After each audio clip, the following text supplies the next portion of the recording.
Oitava parte. Édipo, o caminho da compreensão.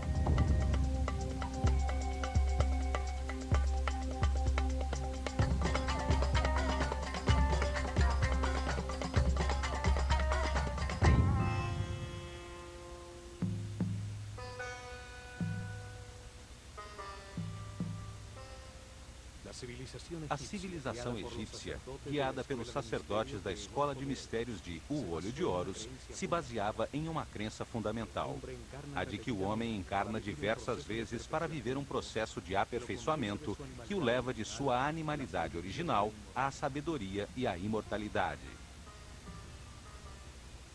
Esse caminho evolutivo tem 7 fases, 7 níveis determinados pela sabedoria que já acumulou, pela frequência com que vibra e pela quantidade de energia vital que pode processar. A sabedoria alcançada, decorrência das verdades que comprovou em cada vida, permite-lhe passar cada vez mais tempo em um estado de paz interior e, com isso, aumentar aos poucos sua frequência de vibração. De forma gradual, vai aumentando a quantidade de energia vital que pode processar e distribuir em seu sistema nervoso. Cada vez usa um chakra mais alto entre os 7 localizados em sua coluna vertebral para captá-la, e sua aura ou campo eletromagnético pessoal vai crescendo proporcionalmente.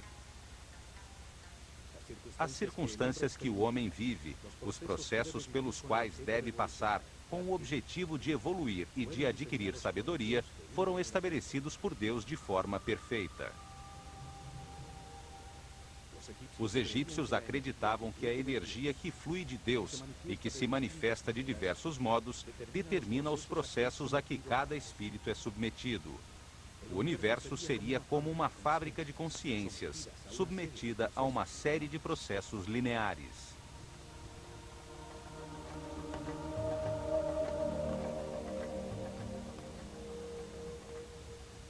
O homem encarna sobre a Terra, que gira em redor de uma radiosa fonte de energia, o Sol, e dele recebe sua primeira energia. O Sistema Solar, por sua vez, gira em torno do Sol central da galáxia, outra fonte radiante de energia. Eles descobriram que durante este giro, que leva 25.920 anos, e ao qual chamaram de ano cósmico, o Sistema Solar recebe a energia de uma série de astros radiantes, que produzem diferentes campos de força. Dividiram esse percurso em 12 setores, 12 forças fundamentais que o planeta recebe nos 2.160 anos de cada travessia, cada um produzindo diferentes processos e circunstâncias que o homem deve viver e que são parte de uma linha de montagem da consciência.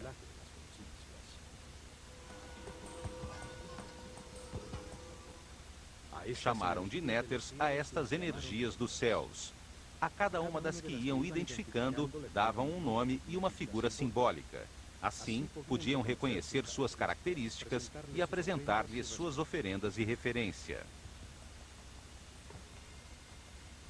Em consequência, sua civilização estava orientada para os céus e seus processos coletivos eram determinados pelos astros. Os sacerdotes sabiam que quanto mais energia de um dos fogos do céu, de uma das estrelas ou constelações, o homem recebesse, mais benefícios teria. Por isso, as estrelas que se situam sobre o eixo de giro do planeta, as estrelas polares que permanecem fixas no mesmo ponto durante milhares de noites, davam um tratamento especial.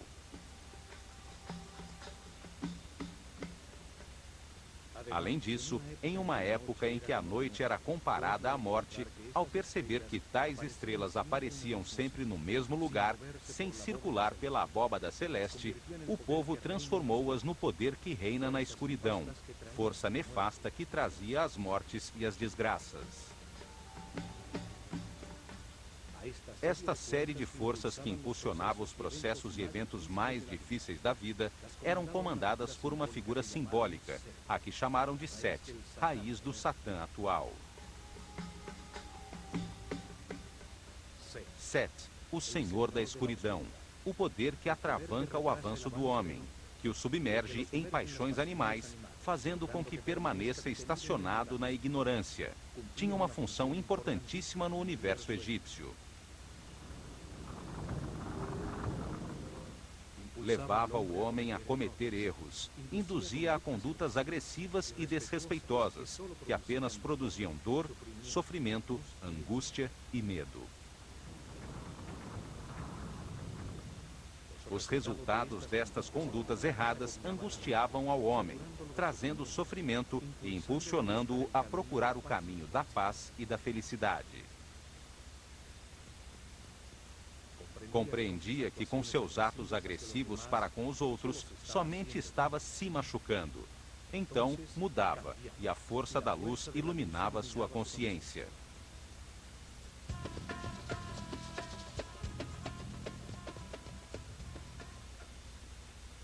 As forças que levavam o homem a mudar, a avançar em direção à cordialidade, à paz e ao entendimento, eram comandadas por outra figura simbólica, a qual chamaram de Osíris.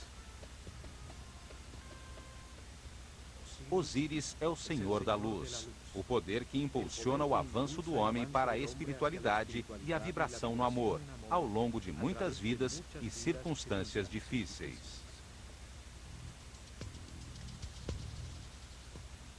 Neste universo de contrastes, de polos opostos, enfrentam-se Sete e Osíris, as forças da escuridão e da luz, para modelar a consciência do homem e levá-lo a entender a importância da neutralidade. A neutralidade não gera uma força oposta que faz perder energia. Antes, é a base da supercondutividade, um princípio físico que ainda está sendo descoberto.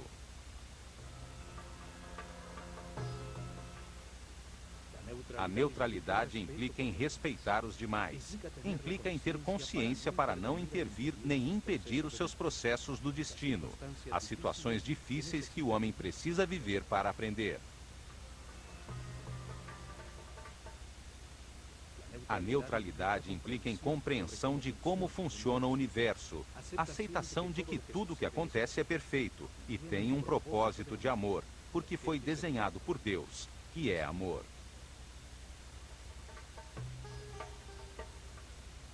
O ser humano atinge a neutralidade ao fim de seu giro de reencarnações, no momento que verificou na própria pele todas as verdades do universo, quando renasce em espírito e atinge a iluminação. Este momento é simbolizado por Horus, um falcão dourado que a tudo vê, tudo sabe, que voa sobre os contrastes e as limitações naturais do universo. Isso porque não apresenta resistência.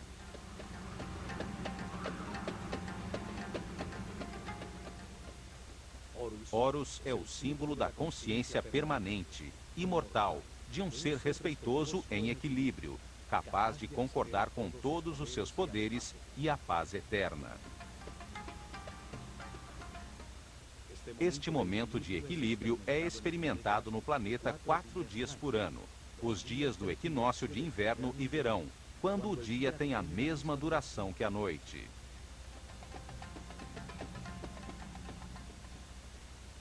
Em Edfu, construíram um templo para comemorar o nascimento de Horus, venerar e estudar o momento final do caminho evolutivo.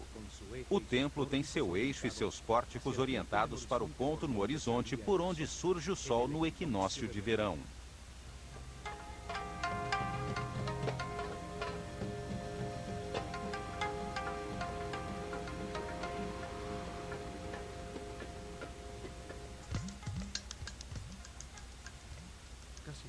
Quase todos os complexos religiosos egípcios tinham em seu interior 2 templos, 2 observatórios astronômicos, um solar e outro estelar, com seus eixos e pórticos orientados a 90 graus um do outro.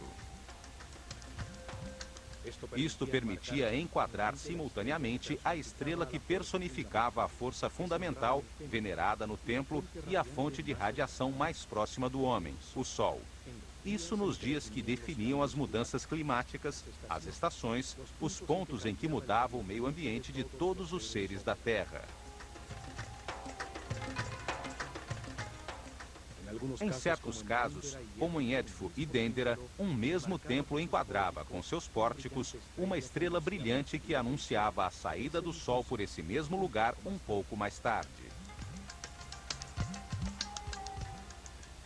Edfu e Dendera são dois templos irmãos, dois observatórios que se complementavam para registrar de forma precisa a abóbada celeste sobre o Polo Norte e o Polo Sul do planeta. As estrelas polares eram um ponto de referência para registrar qualquer variação na inclinação do eixo da Terra com relação ao Sol. Este ângulo é o que causa as estações, os solstícios e os equinócios, o clima do planeta.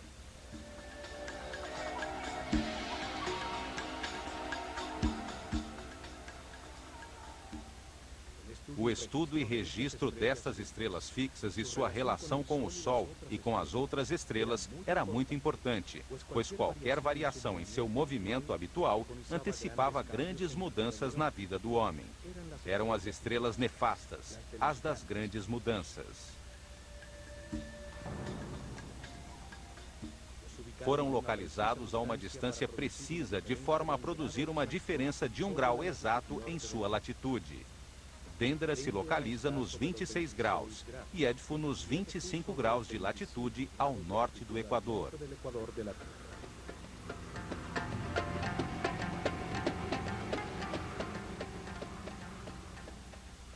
Assim, podiam registrar facilmente o movimento do sistema solar pela galáxia, o que era fundamental para os sacerdotes, pois determinava a passagem pelas diversas constelações, pelas energias fundamentais que determinam o caminho evolutivo do homem.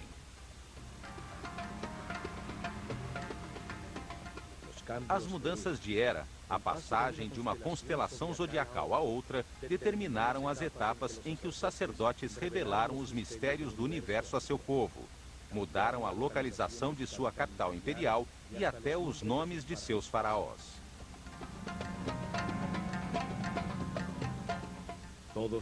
Todos os templos que construíram enquadravam em seus pórticos um setor do céu, por onde se movimentavam os mazarotes, os fogos do firmamento, permitindo-lhes registrar seus movimentos com facilidade.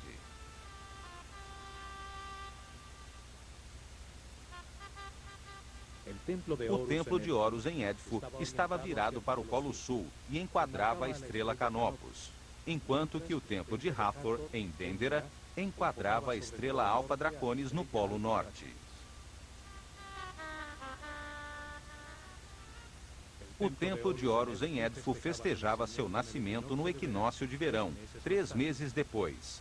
O templo de Hathor, em Dendera, festejava a renovação da vida, a fertilidade trazida pela inundação do Nilo no dia do solstício de verão.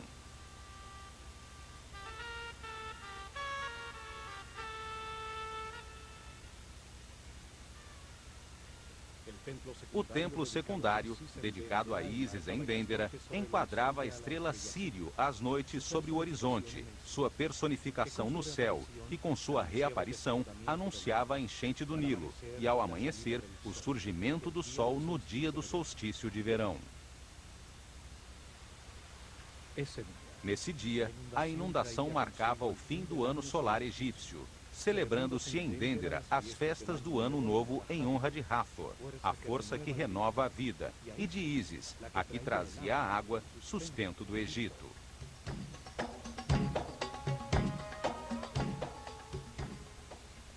Três meses depois, o templo de Neftis em Edfu, do qual só existe a base, enquadrava o ponto do horizonte por onde aparecia a estrela Procyon, que anunciava o tempo de semear, e ao amanhecer, o surgimento do Sol no dia do equinócio de inverno.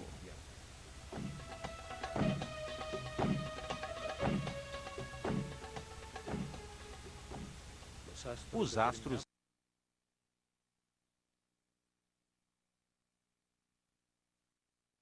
em 21 de abril, no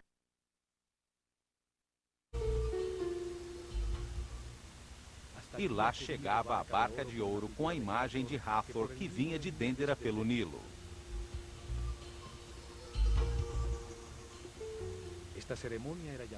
Esta cerimônia era chamada de Festival do Belo Encontro, quando Hathor, a força da vida, festejava em Édifo a culminação do processo que ela havia iniciado.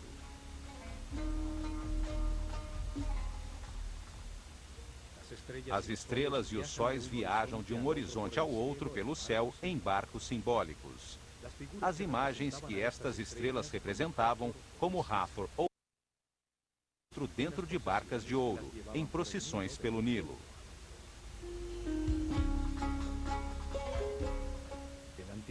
O antiquíssimo templo dedicado a Horus em Édifo, chamado de Apolinópolis Magna pelos gregos, começou a ser reconstruído em 237 a.C., durante o reinado do faraó Ptolomeu III, um dos reis macedônios que governaram o Egito como herdeiros de Alexandre Magno.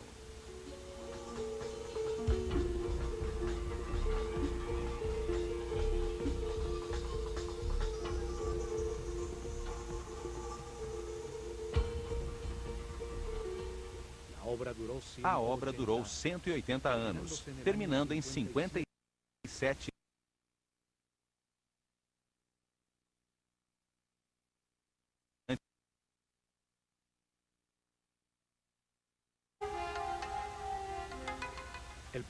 O povo de Édifo ocupou os terrenos que eram antes exclusivos do complexo religioso. Seus muros de proteção externos desapareceram há muito tempo e a maioria de suas construções foi destruída.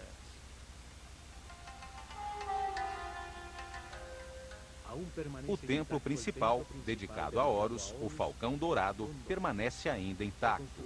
Foi reconstruído pelos Ptolomeus, paralelo ao Nilo, no mesmo local onde existira um templo mais antigo.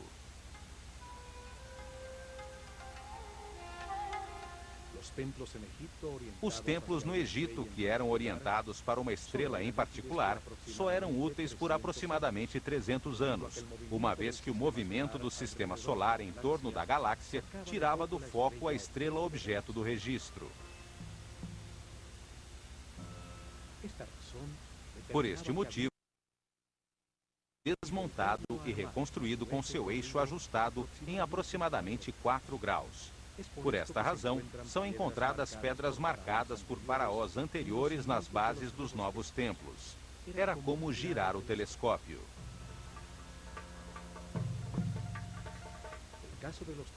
O caso dos templos solares é diferente, pois o ângulo entre o equador e a eclíptica, por onde o Sol se movimenta, muda somente 1 grau a cada 7.000 anos. Os templos solares enquadrados com o ponto do horizonte onde surge o Sol em uma data especial serviam por milhares de anos.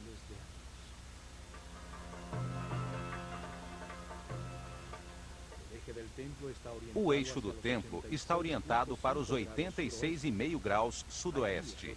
Ali, aos 26 graus sobre o horizonte, se localizava todas as noites, praticamente sobre o Polo Sul, a estrela Canopus, a segunda mais brilhante dos céus depois de Sírio.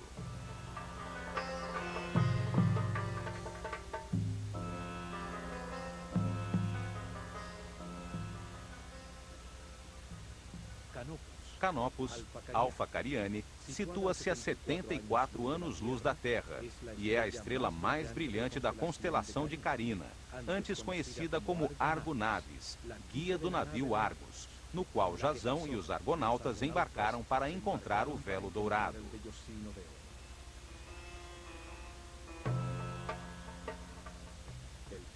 O pílono ou fachada do templo, com suas 2 grandes torres, enquadra a estrela do Polo Sul. Cada torre é um espelho exato da outra, até nas inscrições e baixo relevo de seus muros, simbolizando a existência da simetria em um universo assimétrico, que permite o movimento.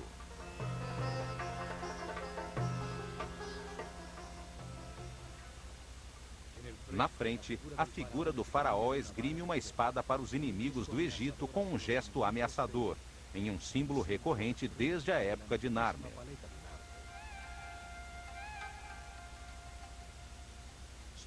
Sobre o pórtico, há o disco alado com as duas serpentes. As duas torres produzem a imagem nos hieroglifos de um horizonte entre montanhas que enquadram o sol. A fachada de 35 metros de altura, altura de um edifício de 10 andares, sustentava 4 mastros altíssimos, em cujas pontas tremulavam ao vento enormes bandeiras de cores brilhantes. Atravessando o pórtico pelo eixo do templo, chega-se a um pátio aberto com galerias laterais, sustentadas por 32 colunas com capitéis floridos de diversos estilos e variadas formas.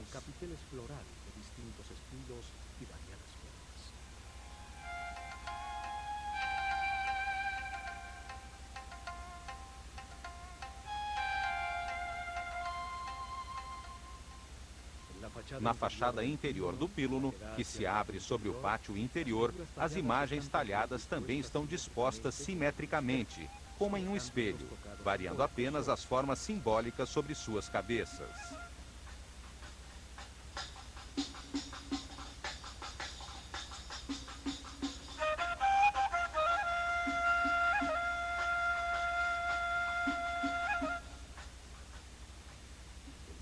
O muro interior, totalmente recuperado, e a colunata dão uma forma perfeitamente simétrica ao pátio externo. O equilíbrio do conjunto enche de harmonia o espaço onde os iniciados recebiam suas lições. As diferentes cenas talhadas em baixo relevo explicam o processo evolutivo do homem, suas relações com as forças dos céus, a luta entre o espírito e a matéria que permite que se encontre a verdade através dos opostos.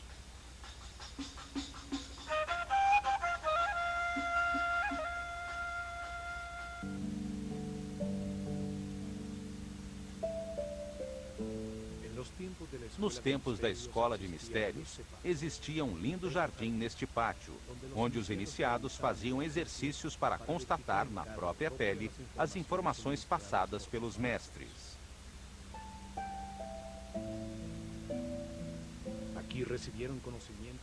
Aqui recebiam conhecimentos correspondentes ao seu nível de consciência. Trabalhavam sob a direção do mestre do misticismo, dedicando-se ao objetivo principal da neutralidade num mundo bipolar.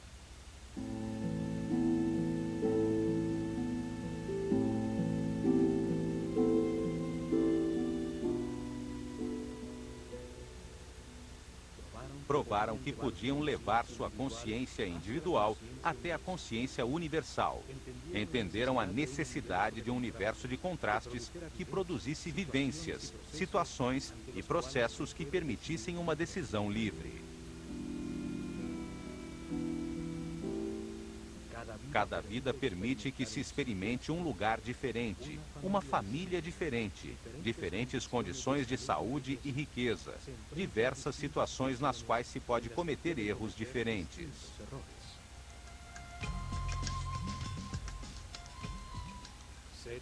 Sete é derrotado na consciência do homem graças aos erros cometidos por ele ao longo de muitas reencarnações. A comparação dos resultados obtidos com sua atuação produz a compreensão, a luz na mente.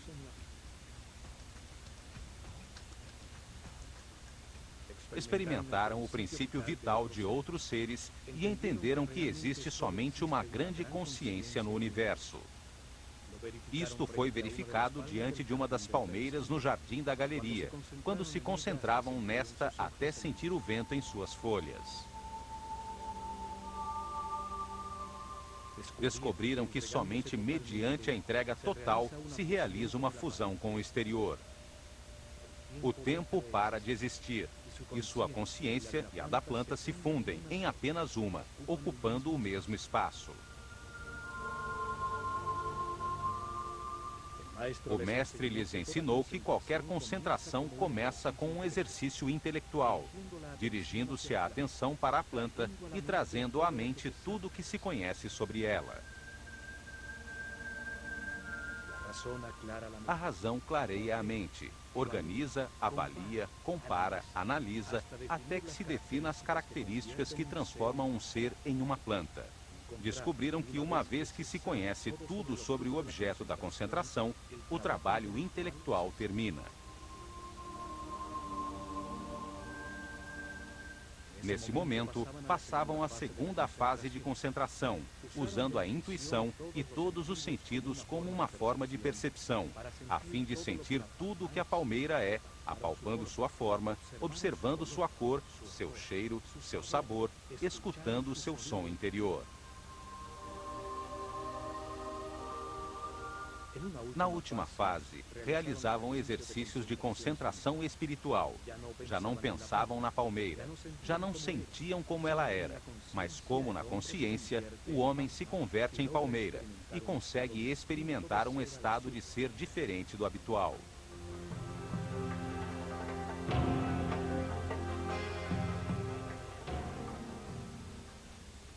Nesse estado, o ego desaparecia e o iniciado se encontrava com o seu eu superior. O tempo desaparecia. O silêncio expandia a consciência.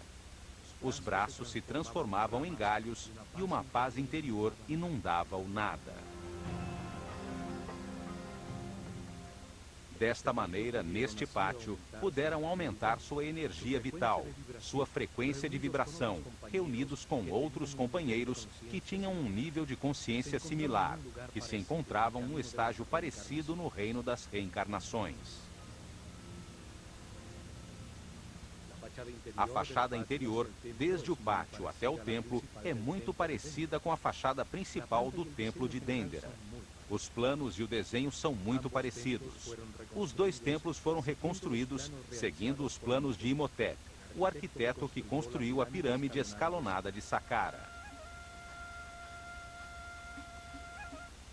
O muro entre as colunas filtra a luz, permitindo que apenas um pouco desta entre no templo por sua parte superior aberta, facilitando a penumbra interior para a observação das estrelas.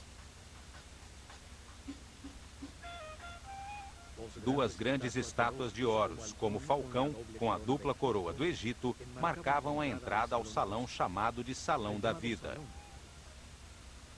Hoje só resta uma das estátuas de granito. Ao entrar no grande salão que os egípcios chamavam de Casa da Vida, sente-se uma mudança de temperatura imediata. Respira-se a paz nesse ambiente. 12 colunas impressionantes sustentam um elevado teto que nunca pôde ser decorado.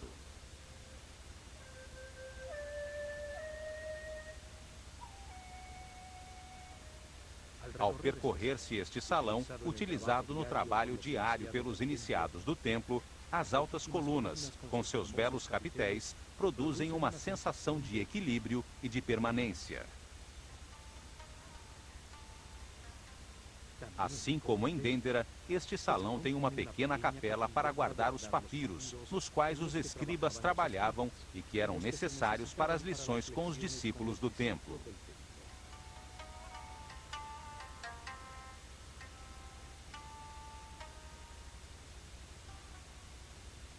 Os egípcios chamavam de Kabet, ou tempo da sombra escura, ao primeiro nível do caminho evolutivo, quando o homem é praticamente um animal, um desalmado sem sentimentos, sujeito a paixões descontroladas e às reações automáticas de seus instintos.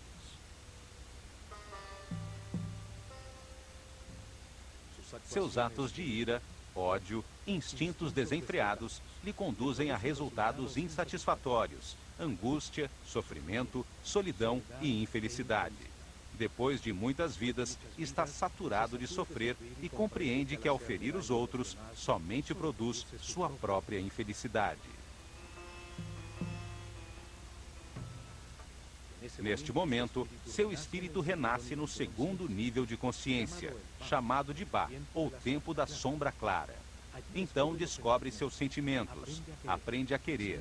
No entanto, não controla suas emoções. Encontra-se ainda no inferno da vida.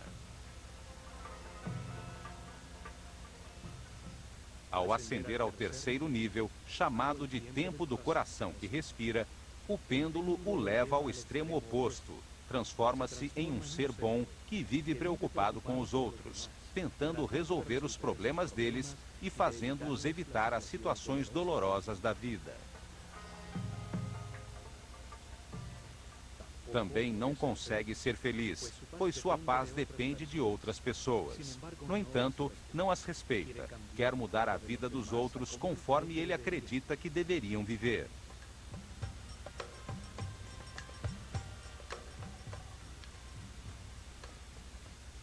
Esta atitude leva-o a confrontar seu sistema de crenças com o dos outros, pois não respeita as decisões que estes tomam. E quando se depara com situações difíceis para que aprenda, considera-as injustas, pois se vê como um ser bom que somente vive para os outros. Atravessando a porta do fundo, chega-se ao Salão das Aparições, assim chamado porque nele via-se, da penumbra de seu santuário, a brilhante estátua de Horus dentro de sua barca de ouro, usada nas procissões e cerimônias. A relação estreita do Templo de Horus com o de Hathor em Dendera fica patente na decoração das colunas que tem a imagem da deusa em seus capitéis.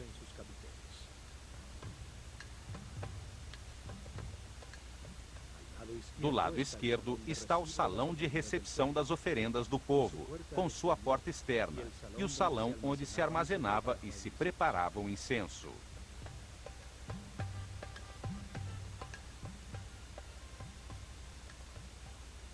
Do lado direito encontra-se o salão das purificações, usado pelos sacerdotes em seus rituais diários de limpeza, com a porta para sair para o lago e poço do templo.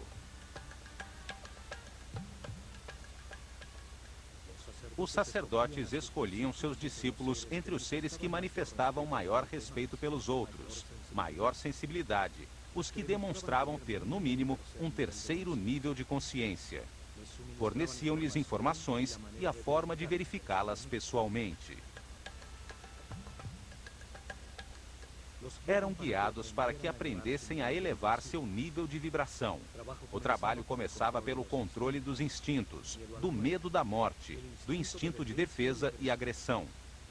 Eram submetidos a situações de extremo perigo. Aprendiam a confiar nos outros. Anos depois, o trabalho deles era controlar as emoções, os desejos e os prazeres. Compreender que o corpo é igual ao universo, só que em outra proporção. Para isso, passavam por templos como o de Kon Ombo, Philae, Der El-Bahri e Luxor. Chegavam então ao quarto nível de consciência, chamado de Sekken, onde com outros seres nascidos nesse nível eram dirigidos pelo mestre das medidas. Este lhes ensinava como o nome e o número determinam a forma de tudo que existe.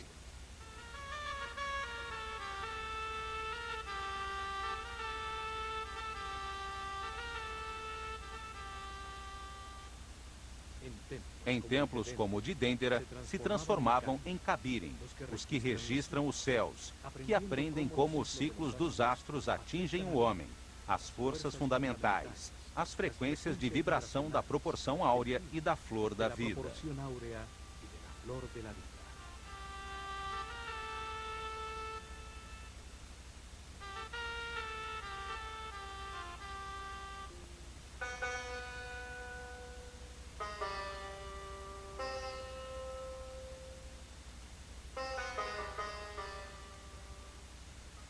Depois do Salão das Aparições está o Corredor das Escadas, que tem um esquema exatamente igual ao de Dendera. Uma escada em caracol à direita e uma comprida escada reta junto à parede externa que levam ao terraço.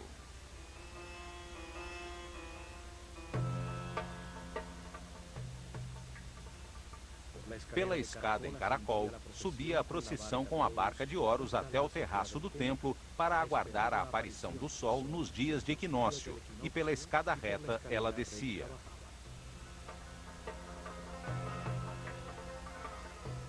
Durante milhares de anos, registravam às noites os movimentos de Canopus, a estrela sobre o polo. Vibravam com a energia especial dos equinócios quando assistiam às cerimônias no terraço do templo em comemoração da chegada de todo ser humano à neutralidade. Deste salão em diante, já não podiam entrar os discípulos. Somente os sacerdotes de Horus atravessavam o corredor exterior e chegavam ao salão da Barca de Ouro, onde guardavam o santuário portátil usado nas procissões.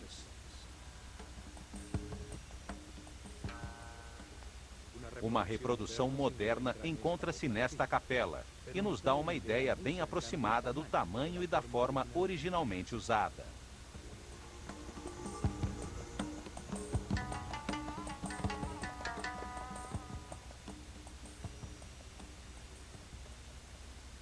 A antecâmara das oferendas também se comunica com a chamada Capela Pura, um espaço aberto onde as imagens simbólicas das forças fundamentais do universo eram expostas aos raios de sol para que renovassem sua energia.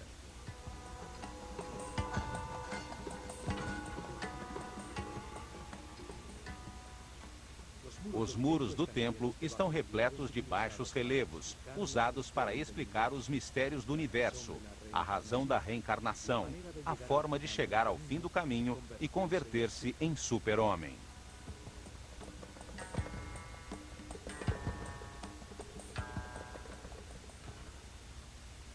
Neste mural, o faraó Ptolomeu IV, cercado por um sicamoro, a árvore da vida e outro símbolo de Hathor, recebe de Horus a palma com a lista da sua vida, as lições que deve viver em muitas reencarnações até atingir a iluminação. Do outro lado, a imagem de Nekhbet lhe entrega o destino imediato, o que deve viver nesta vida como faraó. A civilização egípcia estava baseada na reencarnação como processo de aquisição e verificação pessoal das verdades do universo. O espírito do homem encarna para aprender com os resultados de suas decisões, transformando-se, aos poucos, em um ser flexível, sábio, até não ter mais nada a aprender nesta escala do universo e iluminar-se.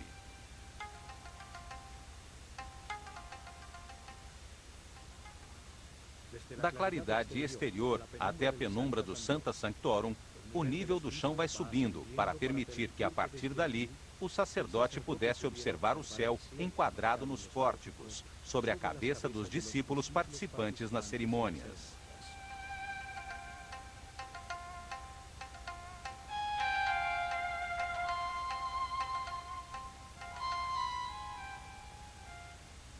O santuário é um lugar independente dentro do edifício do templo.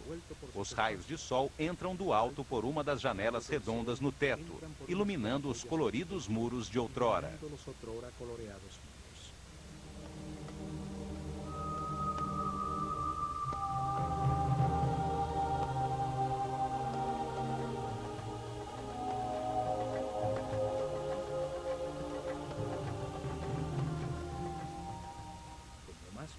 No lugar mais profundo e escuro do templo está o santuário onde se encontrava o Naos, a capela de granito que continha a imagem de Horus, símbolo do renascimento espiritual, da maestria, do momento em que o homem se transforma em super-homem. Este momento é representado pelo nascimento de Horus.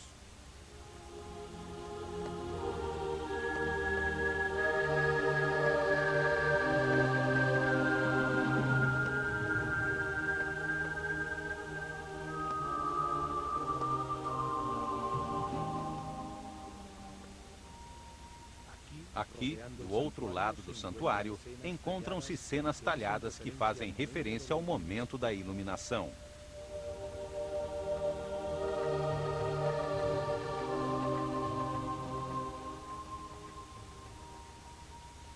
A compreensão leva o pêndulo ao centro, transformando o homem em um ser justo, respeitoso, que aceita a perfeição de qualquer situação mesmo as mais difíceis e dolorosas, pois produzem compreensão em quem as vive.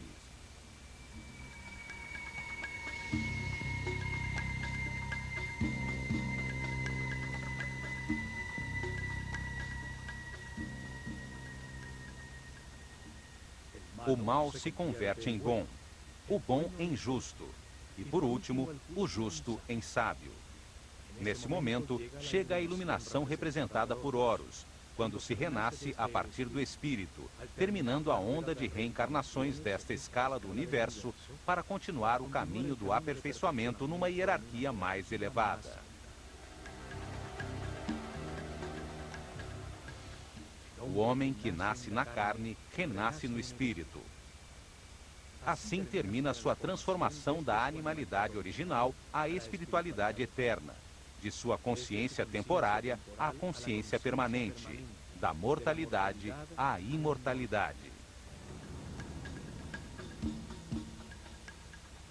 O amor permanente em pensamento, palavra e obra, fruto destes entendimentos, faz com que o ego desapareça para sempre, e com ele, o ciclo de reencarnações.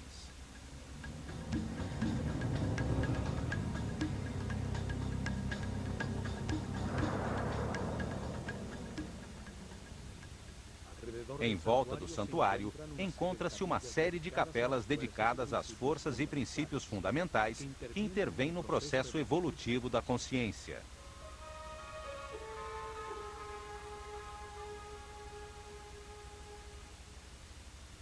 Osíris tinha uma capela que era acessível ao povo que não podia entrar no templo. Pelos baixos relevos que enfeitavam o muro externo, era possível aproximar-se e colocar suas oferendas em um lugar próximo.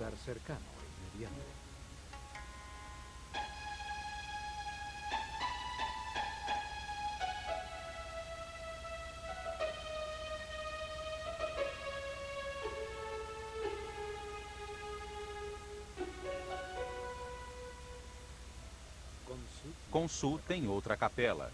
É o filho de Mut, a característica feminina do Deus único, e de Amon-Ra, a característica masculina.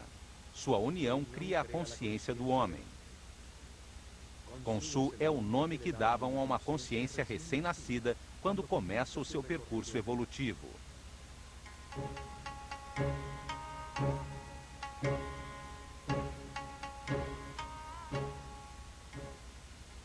Amon-Ra, o Deus criador da consciência, tem uma capela com informações sobre o processo evolutivo, e as 9 forças fundamentais têm outra.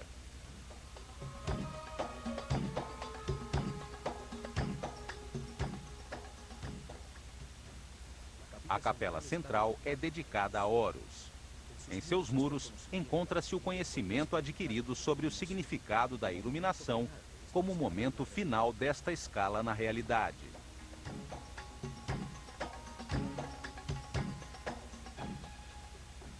A este templo chegaram os iniciados no 4º nível de consciência. Outros poucos alcançaram o 5º nível, o chamado tempo dos Sahu.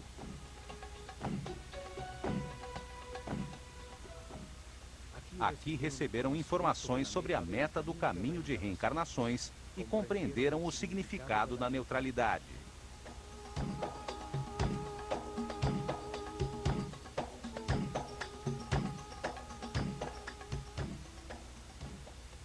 Depois, seguiram em seu caminho de aperfeiçoamento. Embarcaram pelo rio para chegar a Karnak, o templo da consciência do homem, onde buscariam a sabedoria através da arte, do conhecimento de seu inconsciente, ao reviver sua corrente de reencarnações.